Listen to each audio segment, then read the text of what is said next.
बोटाच्या एका स्पर्शाने संबंध जगातील घडामोडी व दिग्गजांच्या प्रतिक्रिया पाहण्यासाठी राजमुद्रा न्यूज लाईव्ह हे ॲप डाउनलोड करा आणि आमच्या चॅनलला सबस्क्राईब करा.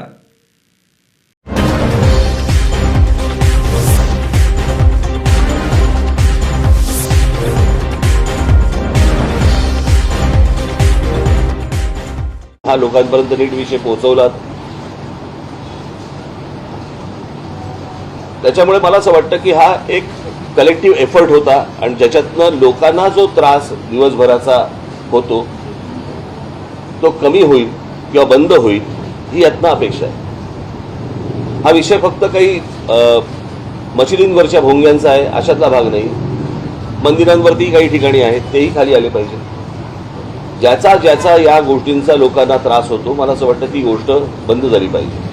मला काल विश्वास नांगरे पाटलांनी मला सांगितलं की आम्ही इतक्या आमच्याकडे ॲप्लिकेशन्स आले आणि इतक्या आम्ही मशिदींच्या भोंग्यांना आम्ही परवानगी दिली. मला एक गोष्ट कळत नाही आहे की आत्ता मुंबईत महाराष्ट्रामध्ये ज्या मशिदी आहेत यातल्या बहुतांशी मशिदी या अनधिकृत आहेत.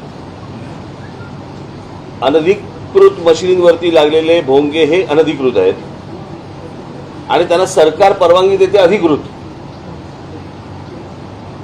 हे माझ्या कल्पनेच्या बाहेरची गोष्ट आहे. कोणाच्याही कल्पनेच्या बाहेरची गोष्ट आहे. म्हणजे अनधिकृत गोष्टींना तुम्ही अधिकृत परवानगी देताय कशासाठी, कोणासाठी देताय? आणि मी आत्ताची पत्रकार परिषद ही घेणं एवढंच माझं आत्ताचं कारण आहे की हा विषय फक्त सकाळच्या अजान पुरताचा नाही आहे.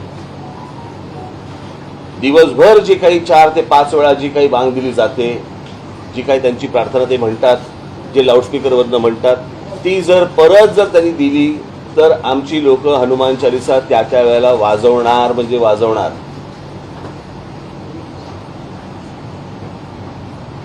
प्रश्न असा आहे की सुप्रीम कोर्टाच्या आदेशाचं पालन जर समजा तुम्हाला करायचं असेल तर सुप्रीम कोर्टाने सांगितलेले डेसिबल्स मी काल माझ्या पत्रामध्ये दिलेले आहेत. साधारणपणे जिकडे लोकवस्ती असते त्या लोकवस्तीमध्ये 45 ते 55 डेसिबल पर्यंत तुम्ही स्पीकर लावू शकता परवानगी घेऊन. काल विश्वास नांगरे पाटलांनी मला जे सांगितलं की आम्ही त्यांना परवानगी दिलेली आहे. तुम्ही 365 दिवसाची कशी काय देऊ शकता? आम्हाला परवानगी देताना दिवसाची परवानगी तुम्ही देणार, सणासुदीला देताना तुम्ही 10 दिवसाची 12 दिवसाची अशी परवानगी देणार आणि यांना 365 दिवसाची देणार. कशासाठी? आणि मला असं वाटतं ह्यांनी पण रोजच्या रोज परवानगी मागितली पाहिजे. तीही सुप्रीम कोर्टाने सांगितलेल्या डेसिबलच्या नियमात बसून. आता ते जे 45 ते 55 डेसिबल सांगितलंय म्हणजे आपल्या घरचा जो मिक्सर असतो त्या मिक्सरचा जो आवाज येतो तेवढे डेसिबल, याच्यावरती जाता येणार नाही.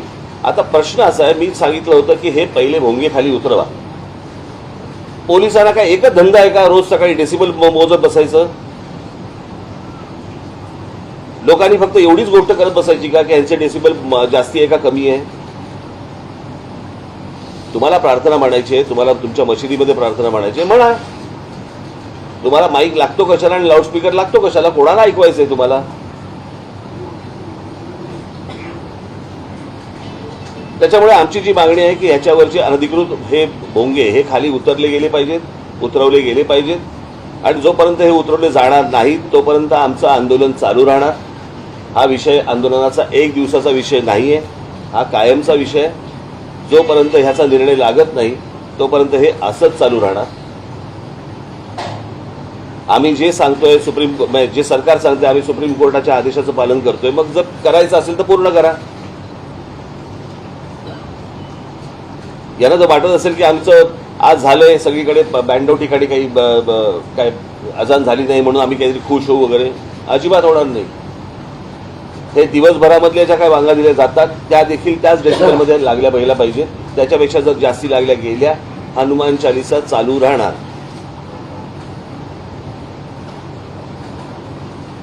यांचा जर या बाबतीत, बरं मी काल पण सांगितलंय परत एकदा सांगतो, हा सामाजिक विषय, हा धार्मिक विषय नाही. याला जर धार्मिक वळण द्यायचा जर त्यांनी प्रयत्न केला तर त्याला आम्ही धार्मिक वळण देऊ. आमची अजिबात इच्छा नाही की कुठे शांतता बिघडावी या महाराष्ट्रातली, देशातली, किंवा कुठे दंगली व्हाव्यात. अजिबात इच्छा नाही, गरज पण नाही. तुमच्या जर लक्षात असेल तर परवा दिवशी माझ्या संभाजीनगरला भाषण चालू असताना ज्या वेळेला तिकडे बांग दिली गेली त्यावेळेला मी हे पोलिसांना सांगितलं. अन्यथा ते जर भडकवायचं असतं तर तिथे काय लेवल प्रकरण झालं असतं मला जरा सांगा. सो आम्ही ही गोष्ट शांततेमध्ये समजून सांगतोय. सरकारनी पण ती गोष्ट ऐकावी, समजून घ्यावी, पोलिसांनी समजून घ्यावी. आता त्या आमच्या लोकांची धरपकड कशासाठी धरपकड करताय मला कळत नाही. मला मोबाईलच्या काळात कम्युनिकेशनची साधनं एवढी सगळ्या बाजूनी असताना तुम्ही माणसं पकडून काय होणार आहे, हातामध्ये काय लागणार तुमच्या. हे अजून 60-70च्या दशकामधला विचार करतायत का की राज ठाकरेचं भाषण सुरू झाल्यावरती तिकडची वीज बंद करा. अरे वीज काय बंद करायची, मोबाईलवरती दिसतं की भाषण. इतका मूर्खपणा हे कुठच्या काळामध्ये जगतात मला कल्पना नाही. मला आपल्या सर्वांच्या माध्यमातून फक्त मला एवढंच सांगायचं होतं, हा विषय एक दिवसाचा नाही. माझ्या महाराष्ट्र सैनिकांना पण मला हेच सांगायचं आहे. माझ्या महाराष्ट्रामधल्या माझ्या हिंदू बांधवांना पण हीच मला गोष्ट सांगायची आहे की हा विषय एक दिवसाचा नाही. ज्या ज्या मशिदींमधले मौलवी ऐकणार नाहीत, जिकडे लाऊडस्पीकर लागतील तिकडे हनुमान चालीसा त्याच्या दुप्पट आवाजात लागला गेला पाहिजे. त्याशिवाय हे त्यांना जर समजणार नसेल.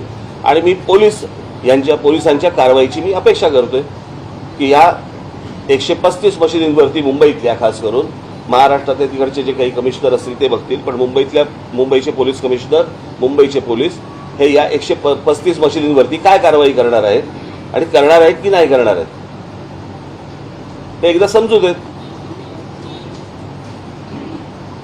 ते त्यांच्या धर्माला जर समजा घट्ट राहणार असतील तर आम्हाला पण आमच्या धर्माला घट्ट राहावं लागेल.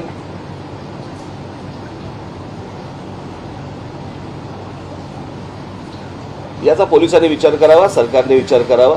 आणि मला असं वाटतं की त्या महाराष्ट्रात शांतता नांदावी, लाऊडस्पीकर बंद व्हावे. जेव्हा तुम्हाला सणासुदीला लागतायत, काही सभाजना लागतायत, कुठच्या कारणाला लागतायत, आपण समजू शकतो लाऊडस्पीकर. पण 365 दिवस सकाळी उठल्यापासून दिवसभरामध्ये 4-4, 5-5 वेळा तुम्ही जर ऐकवणार असाल तर आम्हाला नाही ऐकायचंय ते. याचा महिलांना, विद्यार्थ्यांना, कोणी आजारी ग्रस्त असतील त्यांना त्या गोष्टींचा त्रास होतो. एवढं पण समजत नाही. ह्यांचा धर्म मोठा माणुसकीपेक्षा. परंतु मी परत सांगेन आपल्याला की ज्या मशिदींवरचे सकाळी आज अजान झाली नाही त्यांनी देखील याच्या पुढे ज्या वेळेला त्यांना काय प्रार्थना म्हणायची आहे, एक तर पोलिसांनी हे भोंगे खाली आणले पाहिजे. तुम्हाला जी काय प्रार्थना करायची मशिदीमध्ये करा आणि हे आवाज बंद झाले पाहिजे महाराष्ट्रामधले. एवढीच फक्त मी अपेक्षा करतोय. परत एकदा सांगतो, हा विषय एक दिवसाचा नाही. तुम्ही 4 तारीख म्हणून 4 तारीख पकडू नका. हा कायमस्वरूपी राहणार जोपर्यंत विषय निकाली लागत नाही तोपर्यंत.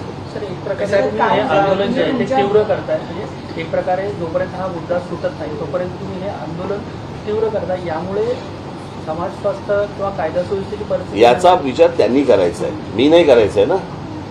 मी तर सोपं सांगतोय की ही गोष्ट बंद करा म्हणून. तुम्ही मला काय प्रश्न विचारताय?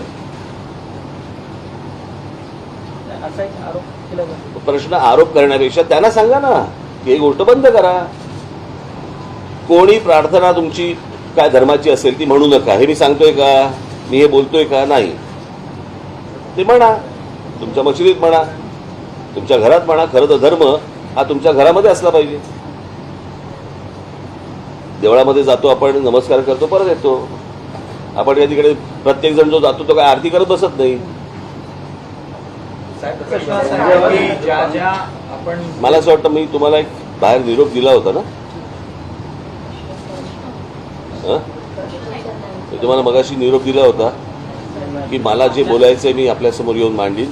हा काही प्रश्नोत्तराचा तास नव्हे.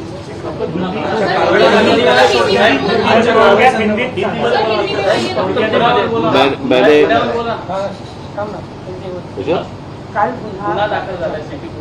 औरंगाबाद हिंदीमध्ये माझं हिंदी चांगलं नाही रे एवढं.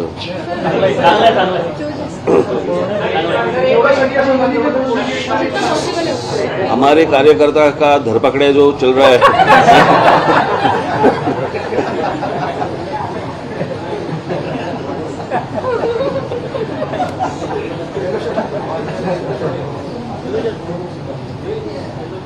आज 4 तारीख है। 4 तारीख को हम लोगों ने मस्जिदों के ऊपर के जो लाउडस्पीकर है वो बंद करने के लिए सरकार को विनती की थी, और 4 तारीख के बाद हम लोग अगर लाउडस्पीकर चलाए गए तो उसके सामने हम लोग हनुमान चालीसा इस महाराष्ट्र में, देश में लोग चलाएंगे, लाउडस्पीकर के ऊपर चलाएंगे, ये हम लोगों ने कहा था।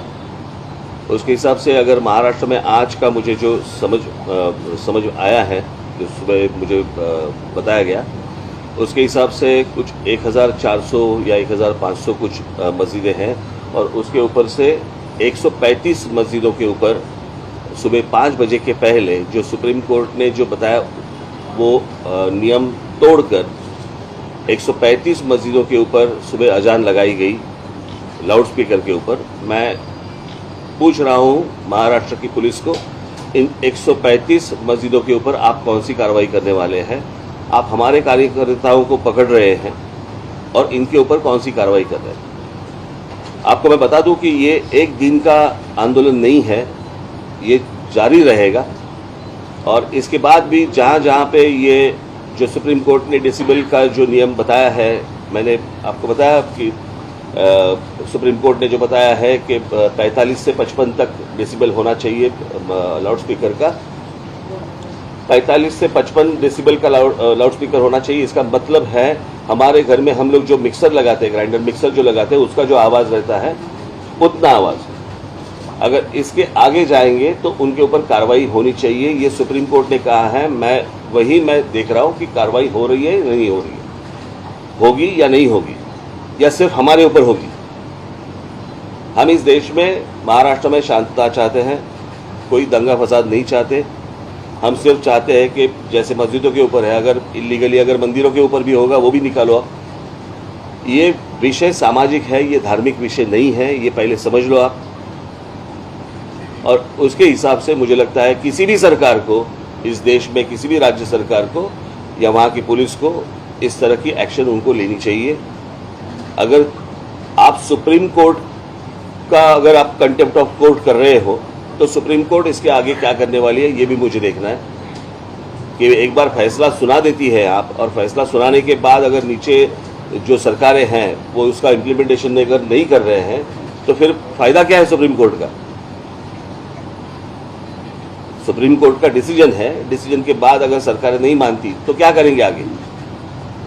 और जब निवेदन की भाषा जब नहीं समझ में आती तब आंदोलन की भाषा शुरू हो जाती है, और इसके लिए आंदोलन है। ये एक दिन का आंदोलन नहीं है, ये चालू रहेगा जब तक ये आवाज़ें लाउडस्पीकर बंद नहीं होते, तब तक ये चालू रहेगा। ठीक है। ताज्या घडामोडी पाहण्यासाठी राजमुद्रा न्यूज लाईव्हला सबस्क्राईब करा, बेल आयकॉन प्रेस करा।